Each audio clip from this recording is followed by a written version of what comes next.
Hey class, welcome back. If you check out the board behind me, we're going to try and go through the notes very quickly that we did today in class for the last day of distance learning here for 2020. I will throw out a couple more videos and some notes over the break, but this is the last day that we're actually doing this with the screen, and then when we see each other again in class, it's going to be 2021. So I'll basically tell 2020 to not let the door hit you on the way out. So hopefully we'll be all in class again during 2021 because I sure miss teaching you guys here in the classroom, in your classroom. All right, let's jump on in. If you look at the theme of the day today, it was mainly proteins. Also, we finished off a little bit with the Martian and Newton's 3 laws of motion that we kind of threw in there. Kind of an ambitious week, throwing in a little bit of biology and a little bit of Newton's laws, but we've got 2 weeks to kind of digest it. Don't forget, you've got your optional extra credit test out there, or makeup test if you happen to miss one of the ones over the trimester. It's out there for due by January 4th. Take your time with it. There's 8 questions, but they're fill-in answers. You have to type your answer. And remember, you can take it multiple times if you want. That vocabulary is out there for today. That's due by the end of the day today. Technically, you can still get it in tomorrow because it's the actual close date on the computer program isn't until tomorrow. And then finally, we'll talk right at the end there a little bit about the Newton's laws with Mark Watney and the crew of the Hermes in the Martian. All right, let's jump on in. Today's theme was proteins. Remember, we had those 4 big biological molecules. We had fats or lipids. We had carbohydrates, sugars. Proteins were one of them. The other one was nucleic acids, DNA and RNA. When we're talking proteins, we're talking again about a polymer. Remember, we had polymers earlier when we were talking about plastics. Plastics are a polymer, a man-made polymer that is filling up our oceans because it's a really persistent polymer. It's these double bonded carbons that don't break very easily. They make these long chains, and the plastics were one of the pollution problems we were talking about. We also talked about polymers in terms of DNA. DNA is made up of smaller parts. Remember, a polymer, I believe we used, we get the glasses on here, and we believe we used Legos to explain the polymers are long linked together chains of smaller parts, monomers. And if you look at a polymer in terms of a protein is a long link of these parts called amino acids. Now in our bodies, we have 20 amino acids that make the thousands of proteins that make up you. If you look at amino acids, right now it's just a key term. We'll go into a little bit more detail on amino acids. You could literally do a whole trimester here easily on proteins. There's so many different kinds in our bodies. I want to go through just a couple of the main ones that a couple of the categories of the main ones that we need in order for our cells to function. One of them is enzymes. Enzymes are kind of like the party organizers in your body. They are something that helps chemicals get together and react. Many reactions wouldn't happen at all were it not for an enzyme. In the movie, The Martian, Mark Watney's character, the character of Mark Watney, I should say, uses what he calls an iridium catalyst to get together 2 different chemicals to make water from the rocket fuel that he had available. That, the scene where he accidentally blows himself up the first time through. A catalyst is critically important to many chemical reactions. It doesn't let something happen without it. In other words, there are chemical reactions in your body where the chemicals will not react unless they have a substrate, unless they have something to get them together. Here's a quick example for you from something you might have heard about, a catalytic converter. It's just a part to a car. If you know, mom, dad, aunt, uncle, guardian, someone who drives a car, you may have heard about a catalytic converter having to be changed at some point or another. It's just a part that goes on the car. If this is the exhaust pipe of a car, it's kind of like this right here. It's a little thing that clamps on to the exhaust pipe. It's usually near the muffler, if you know a little bit about cars. And look at the word catalytic converter. It's got the word catalyst in it. When you are talking a catalytic converter, it helps a chemical reaction occur where the hot gases that are leaving the engine go through this converter, and it makes the gases less toxic. It's a smog control device so that the gases that are coming out the tailpipe aren't usually as toxic as they would be normally. If you're looking, for example, at catalytic converters in terms of when they have to get changed, these things eventually wear out. The catalyst will run out. And then also, unfortunately, these things often get stolen. They're kind of in an exposed part of the car that people can chop them off. You might have heard about these things getting stolen, especially off of Priuses and Dodge Dakotas. They are easy to cut off of some cars And I mention that because that's where you might have heard of it. These things sometimes disappear from cars, unfortunately, by unscrupulous people who try and cut them off and then resell them someplace. All it is a device that helps a chemical reaction happen that takes some of the toxic gases from the car, makes them less toxic before they head out to the atmosphere. So a little bit about catalysts and enzymes here. An enzyme in your body is a type of protein. Let's check out a couple more real quick, and then we'll talk just a tiny bit about what we saw in the Martian today as we closed out our classroom learning. This part was mainly review. You might remember that a cell was a lipid bilayer. That's a fancy way of saying a double layer of fat. You've got a couple of layers that make a little fat bubble. Remember, that protects the stuff inside the cell, the cytoplasm, the DNA, and it keeps it from drying out. We tried to give an example of that earlier in the trimester by dropping, you might remember, a little oil into water, and it makes a little bubble in there. That was part of the story, but think about it. If we use our cell analogy that we use, where a cell is kind of like a factory, things have to go in and out of that cell. If it's just a bubble, you can't get things in and out. So there are these proteins at the doors, if you will, these little revolving doors. Remember the movie Elf? If you've seen the movie Elf, where Will Ferrell's character is running around that revolving door, there are proteins that kind of look like a revolving door. They latch onto a molecule that has to get inside the cell. They spin and they let it loose on the inside of the cell, or the other way around, they grab something from the inside of the cell, spin around and let it loose on the outside.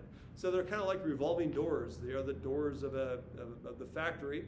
Or if you want to use that other analogy that we use, which we'll get to here in a second, we called a cell like a school. A school is a little bit like a cell if you think of the office as being the DNA. In this case right here, the lipid bilayer, of course, is the wall around the school, a fence around the school, right? You don't want anyone just kind of wandering through campus. And at the door, you would have Mr. Wee, say, the vice principal. He's kind of like your revolving door. He says, oh, yep, come on in. Oh, no, you stay outside. That sort of thing. We're talking about a gatekeeper. Mr. Wee, of course, will let in the students, and anyone who just kind of wants to wander through campus during the day, no, school's on right now. They're the gatekeepers of the cell. So that's how things get in and out of our factory or our school or whatever analogy you want to use. One other type of place where you see proteins in use is hormones. Hormones are messengers. They go and tell other cells what to do and when to do it. We'll talk a lot more about hormones, especially when we go through the human body systems, especially the endocrine system. But essentially, it is a chemical messenger, a protein messenger that goes through your system and tells other cells what to do and when to do it. One last little thing here about the analogy between a cell and a school. You might remember that if Mr. Little, for example, is the DNA, he's on the inside there, he's got the books, he knows everything about how the school should be run. He has to get that information out there. How does he do it? Well, again, I'm going to use Mr. Wee, our vice principal, as the RNA. You might remember we used him as the example of the RNA running out to tell the rest of the cell, the rest of the school, what to do. That was where we left that analogy, I believe. And who's he telling what to do? Well, in the case of a real cell, carrying that analogy just a step further, he's talking to the ribosomes. You might remember this video way back. I used to have a little speech impediment when I was a kid. I couldn't say my R's very well. And that was the one where I said ribosomes. Apparently it popped up again on that one. Not a ribosome, but a ribosome are those of the parts of the cell where the amino acids are kind of clicked together like that Lego analogy, and they make the proteins. When you eat protein, and you need protein in your diet, you need about 0.8 of a gram for every kilogram of body weight. When you make proteins, they usually are taken from the proteins that you eat. They are actually usually deconstructed, and then those proteins are reassembled, the amino acids are reassembled into the proteins that your body needs. In the movie, let's get to the last little part right here with Mark Watney in the movie, and then I'll talk about this last question I put up on the board. In the movie, Mark Watney has a very low protein diet. When he's stuck up there on Mars, he's stuck up there for almost 2 years. The actor that they had portray him at the very, very end is about his size, but much skinnier. They also had makeup on him with sores. That is what would happen. The character, Mark Watney, played by Matt Damon, he actually offered to lose weight for the movie, and they said, well, no, that Ridley Scott, the director, said that's not really a great idea. So they had another actor portray him as being about the same height, but much, much skinnier. That's what happens if you don't get enough protein. Your body can't make the essential, you can't put together things with the amino acids that it needs. A couple other quick things about Newton's laws in the movie. When Mark Watney takes off from Mars, they had the one with inertia. Once the ship is out of fuel, the ship keeps going. It doesn't fall back down to Mars or just stop. It keeps going even though it's tumbling through space. Why? It's got inertia. If there's no friction to slow it down and it has reached escape velocity, it'll keep going. That's Newton's first law right there, inertia. Newton's second law was also depicted in that very same scene. You see Matt Damon's character, again, taking as much weight as he can off of this little rocket ship before it takes off. Why does he take off all the weight? Well, if you have less mass, you can get more acceleration. Force equals mass multiplied by acceleration. Newton's second law right there. Finally, as the ship is coming on by, you've got Commander Lewis, played by Jessica Chastain, I believe. In the ship cruising by, they're trying to pick up Mark as he's shooting up from the planet. The ship is going too fast. Fortunately, Commander Lewis knows her Newton's third law. The third law of motion says action, reaction. She has to think of some way without using fuel to slow down the ship a little bit. What does she do? She makes a makeshift little bomb, blows a hatch off the front of the ship.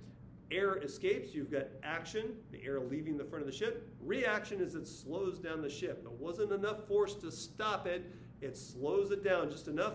So as Mark Watney, played by my glasses here, comes on up, Commander Lewis can grab him and they can haul him onto the Hermes and rescue and save the day, which was a nice way to kind of end our 2020 thing when they're celebrating at the end where Matt Damon's character, Mark Watney, does get rescued. So there you go. Last little thing on viruses, COVID-19, the vaccine is rolling out. You might have heard that this vaccine is an RNA-based virus, or RNA-based vaccine, excuse me.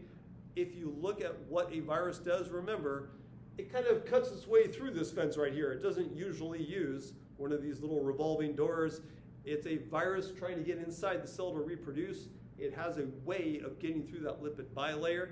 And when it does that, it hijacks the ribosomes. It says, okay, ribosomes, you've been working for the cell. Remember, now you're working for me. And it makes a little capsid, a little protein coat around a copy of its own genetic material. That's what viruses are doing. That's what COVID-19 is doing right now. Fortunately, we have a vaccine that's finally out there. I say finally out there, but historically, you guys, this is one of the most amazingly quick developments of a vaccine. It is the fastest vaccine ever developed in the history of vaccines.